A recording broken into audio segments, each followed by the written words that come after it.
Hey there, lovely soul. Welcome back to Noah's Stories. Have you ever had a night that felt ordinary until it changed everything? Today's story is about one of those nights, the kind that sneaks up quietly but leaves your heart forever different. So get cozy and let's begin. Some nights feel like nothing special until they change everything.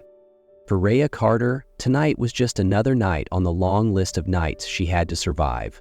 Another shift, another job, another few hours traded for the hope of staying one step ahead of the bills piling up on her kitchen counter. Inside the staff restroom behind the ballroom, Rhea leaned over the sink, the cold water calming her aching, overworked hands. Her light blonde hair was twisted into a messy bun, her delicate features softened by fatigue. The cream-colored uniform she wore, borrowed last minute, was wrinkled and a little too big for her petite frame. At 26, Rhea no longer lived for herself. Mornings were spent delivering wedding flowers, afternoons racing across the city for food deliveries, and nights, like this one, serving drinks to the elite of San Francisco at the Aurelian Grand Hotel, one of the city's most luxurious venues. She couldn't turn down triple pay, not when her shift would help cover the next dose of medication for her grandmother, Nana Joyce, the only family she had left. After losing her parents at 14, Nana had raised her, loved her, carried her through. And now, Rhea carried Nana. She stared into the mirror, barefaced, eyes tired but steady. "Just get through tonight," she whispered, tightening her apron. She didn't know that tonight, this unremarkable, exhausting, nothing special night, was about to rewrite everything she thought she knew about her life. The Aurelian Grange shimmered like a gilded palace in the heart of San Francisco, every corner crafted to impress, every detail screaming opulence. Inside the sprawling ballroom, chandeliers sparkled like constellations overhead. Hand-painted murals adorned the walls. Tables draped in ivory silk were crowned with towering arrangements of fresh flowers. The air was heavy with expensive perfume, aged whiskey, and the kind of quiet confidence only the wealthy could afford. Rhea moved like a shadow, gracefully slipping between guests, pouring champagne, offering canapes, keeping herself small and unnoticed. It was second nature by now to disappear in plain sight. Until she felt it. A warmth along her spine, like someone had lit a candle behind her. She looked up and met his eyes. He stood not far away, tall, composed, dressed in a jet black suit that fit like it was made for him, not flashy, not loud, just undeniable. His face didn't seek attention, but his gaze, it didn't waver. It wasn't predatory, it wasn't dismissive, it was seeing. Startled, Rhea quickly looked down. Her fingers trembled and a few drops of champagne spilled onto the linen. The guest didn't seem to notice, but when Rhea dared to glance up again, that man was still looking at her, still smiling, just slightly. For the first time in a long time, Rhea felt seen, not as staff, not as invisible, but as a person, with a name, a story, and a heart still learning how to beat through the noise. The lights in the ballroom began to dim, signaling the slow wind down of the evening. Rhea slipped onto the balcony, savoring the cool air against her skin, a welcome contrast to the heat and noise she'd endured for hours inside. The night breeze kissed her cheeks. Below, the city stretched like a glowing tapestry, dazzling, distant, unreachable. "The stars look brighter tonight," a deep voice said behind her. Rhea turned. It was him, the man whose gaze had followed her like a thread she hadn't realized she was holding. He stood a few steps away, holding 2 glasses of champagne. He didn't close the space, didn't crowd her, just offered the drink with a gentle ease. "I know you're on duty," he said, his voice low, calm. "The second glass was just an excuse to talk to you." Rhea couldn't help but smile. For the first time in weeks, it didn't feel forced. "So, do I get to know your name?" she asked, taking the glass. "Adrian," he said simply. "Rhea," she returned, softly. "Rhea Carter," he repeated, like he was tasting rare wine. "Strong but soft. It suits you." Normally, Rhea would have deflected, turned the conversation elsewhere, but something about his honesty made her lower her guard. "My shift ends at midnight," she heard herself say. His smile deepened, slow and sure, as if he'd been hoping to hear exactly that. "And then I'll wait." Rhea didn't quite know why she found herself walking into the hotel lounge after her shift. The simple black dress she always carried in her backpack, usually for bus rides late at night when she didn't want to draw attention, was being used for something entirely different this time. Adrian was waiting, just like he'd promised.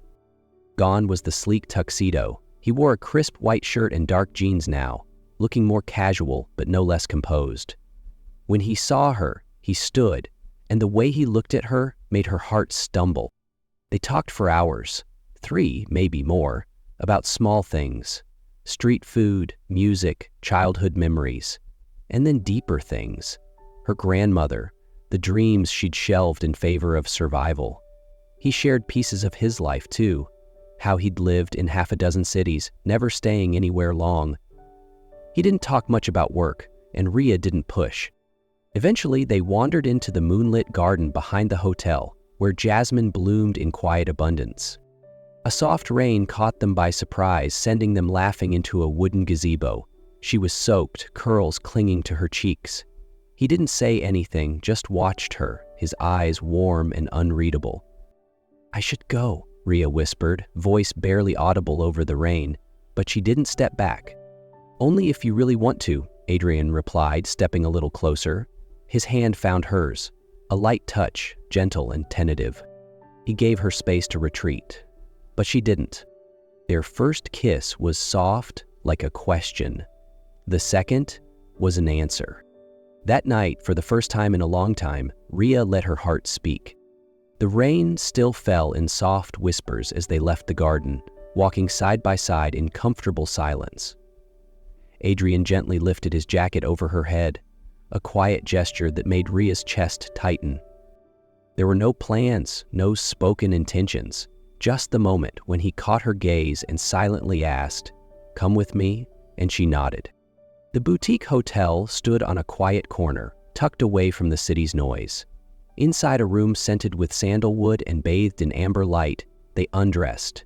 Not just their clothes, but their defenses, their doubts, their buried wounds. There was no rush, no urgency, just two souls, quietly recognizing each other and holding on as if the night was all they had. Morning sunlight filtered through the thin curtains, tracing soft gold across the tangled sheets, and the ache of a night that had felt too perfect to be real. Rhea blinked awake.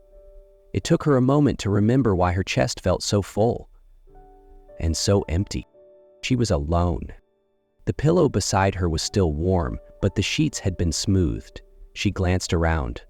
No sound of a shower, no hurried footsteps. Only a note on the table.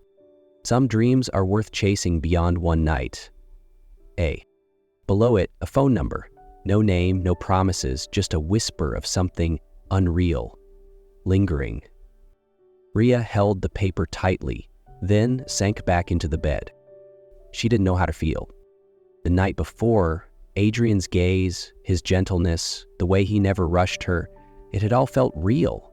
But waking up without him, without the warmth of his presence, made it all feel like a dream she didn't know she was allowed to believe in. She'd heard too many stories of magical nights that meant nothing by morning. She taught herself not to expect more. Like any other day, Rhea dressed in simple clothes, tied her hair up, and exited the hotel through the back, like she had never been there. But she kept the note in her pocket. She hadn't called. Maybe she never would. But deep down, she knew something had shifted. 2 weeks had passed since that rainy night, the kind of night Rhea thought she'd packed away like something too beautiful to keep. She hadn't called Adrian, not because she didn't want to, because she didn't dare. That morning, while fixing breakfast for her grandmother, warm tea, soft toast, a wave of nausea hit her so suddenly she barely made it to the bathroom in time. The 4th time this week. "Is there something you'd like to tell me?" Nana Joyce asked gently as Rhea returned to the table, pale and shaken. Rhea paused, then sat beside her. She said nothing more that day. No complaints, no questions, no confessions. But after work, instead of heading home, she walked 3 blocks in silence to a quiet little pharmacy. She stood in front of the pregnancy tests for a long time. It felt like someone else, some version of her outside her body, picked one off the shelf and carried it to the counter. In the dim bathroom, she waited. Her heart beat slowly but heavily, turning over every memory of that rainy night. Then, 2 lines. Not faint, not unsure, just there. She didn't cry, didn't panic. She just sat down on the floor, one hand on her belly, breathing deeply, as though trying to steady the new life quietly unfolding inside her. A gentle knock came at the door. "Rhea," her grandmother's voice, soft. She opened it. She didn't say much, just walked forward and rested her head on her grandmother's shoulder. "I'm pregnant," she whispered. And Nana didn't ask anything else. She just wrapped her arms around Rhea, like she had already known, like she'd simply been waiting for her to say it out loud. Rhea was wiping down the counter of the tiny cafe where she worked mornings. The nausea hadn't come today, but her heart thudded for a different reason. Lately, she'd been dreaming of him, his smile, the way he said her name like it was a melody only he knew. She hadn't called him, but not a single night passed without thinking of him. The doorbell chimed. She looked up automatically, and her heart stopped. Adrian. He stood there, truly him, in a soft collared shirt, eyes just as deep and warm as they were that rainy night. "Rhea," he said, just her name. And suddenly, the world narrowed. Her knees nearly gave out, not from shock, but from the sheer weight of everything unspoken between them. How did you know I was here?" she asked, voice barely above a whisper. "I've been looking for 2 weeks, Adrian said, stepping forward, hands slightly trembling. "I've checked every cafe in this part of town. I figured if you didn't call, maybe you were scared, and I couldn't wait anymore." Silence. His eyes searched hers, then drifted to her pale face, concern deepening. "Are you okay?" Rhea looked at him for a long time, weighing everything she might say, but instead she placed her hand gently on her belly, a wordless answer. His expression shifted, first shock, then something deeper, reverent. "Ours?" he whispered. She nodded. "I'm not asking for anything. I can..." He didn't let her finish. Adrian stepped forward and pulled her into an embrace, soft but certain, like she was the most precious thing he'd ever held. "You're not alone," he said, voice rough. "Not from today, not ever again." "I want to know you, every part," Adrian said as they sat side by side on the bench outside the cafe, now closed for the night. The street lamp cast a soft glow on both their faces. After her shift, Rhea hadn't rushed home. She'd stayed, and he had waited without pushing. "Not because of the baby," he continued, "but because of you. Because you made me feel..." Rhea didn't answer right away. These were the kinds of things she used to dream of hearing from someone. But now that they came, her heart tightened, not with joy, but with fear. "I don't even know your full name," she whispered. "I didn't ask." "Adrian Lau," he said, smiling, "and you're the first person I've wanted to tell that to." She smiled faintly, still not much. "Then let's start with coffee," he grinned. "I like it black, no sugar, no cream. You?" "Latte. Extra milk, extra ice," she said, and for the first time in weeks they both laughed. Slightly, as though something heavy had finally been set down. They didn't talk about the future. No grand plans. He just asked, "Are you on the evening shift tomorrow?" She nodded. "I'll be at the counter, black coffee in hand, waiting for you to close." "Okay," she said. No promises, no expectations. Just a nod between 2 people who had known loss too well and were still willing to believe in something kind. Every afternoon after her shift, Rhea would find Adrian sitting at the usual spot in the cafe. Black coffee, no sugar, no cream. The drink always sat there going cold, because he wasn't there for coffee. He was there for her. Slowly, their conversations deepened. from music and books to fears, losses, and dreams they hadn't dared share with anyone in years. One evening, after she locked up, Adrian asked, "Walk with me?" They wandered quiet streets under soft golden streetlights. Then he stopped, turning to face her. "Rhea, there's something I need to tell you." She tilted her head, waiting. The wind played gently with her hair. "I'm not a marketing consultant," he said quietly. "I run Crown Haven Hotels. The hotel we met in?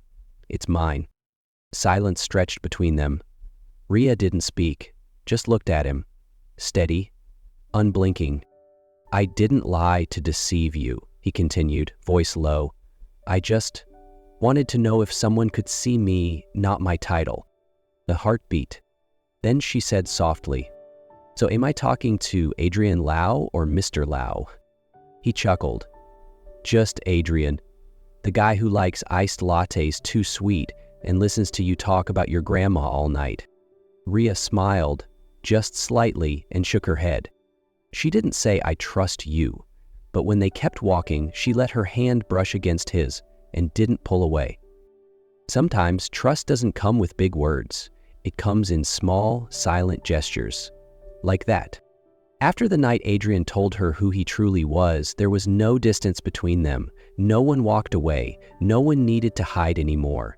They didn't rush to label whatever was growing between them, but with each passing day, small gestures were slowly shaping something far sturdier than spoken love. A week later, as Rhea got ready for her scheduled ultrasound, Adrian asked if he could come along. She didn't hesitate. For the first time, she wanted someone to witness the beginning, not just the outcome. The ultrasound room was softly lit, familiar, but this time, her hand was tucked inside his.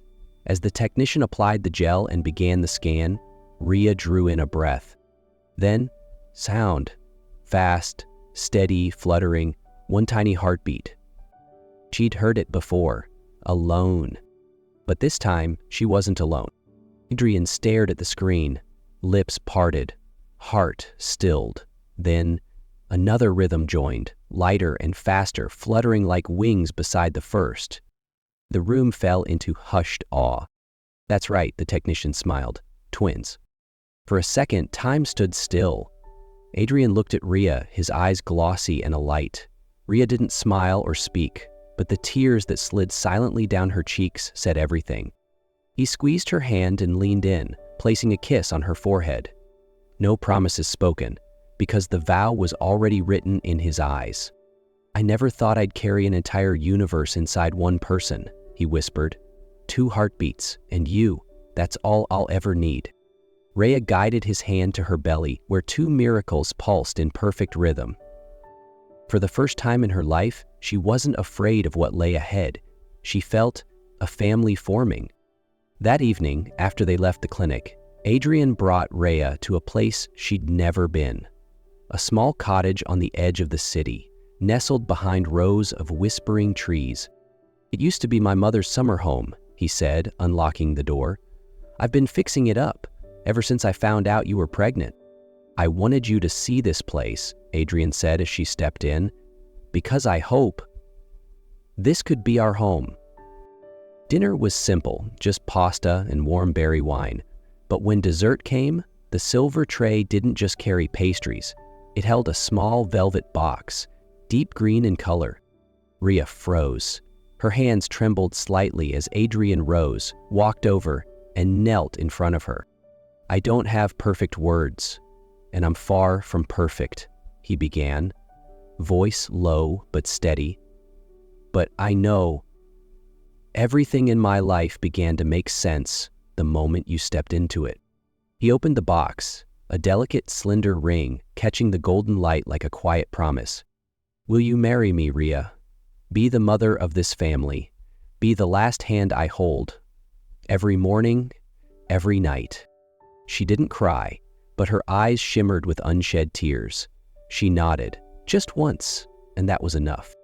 3 weeks later, they were married beneath a canopy of wildflowers and warm string lights in the garden behind their new home. Rhea wore a simple lace gown. Adrian stood tall in a soft-hued suit. Just before the music began, he leaned down, brushed his lips near her ear, and whispered, "Before I met you, I built hotels. After you, I built a home. There were no hundreds of guests, only those who truly mattered, and a love that needed no decoration." When Rhea walked toward him, she saw only Adrian, and he, like always, saw only her, the woman carrying the most beautiful miracle his life had ever known. 2 years later, Sebastian and Samuel giggled on the wooden floor, their laughter echoing through the sunlit home. Rhea stood in the doorway, hand laced with Adrian's. She turned to him and whispered, "We really did it." Adrian smiled, placing his hand over her heart, the place where it all began. If this story touched your heart even just a little, don't forget to like, share, and subscribe to Noah Stories. Your support helps these moments find their way to more hearts. And now it's your turn. Have you ever experienced a night that changed everything? Tell me in the comments.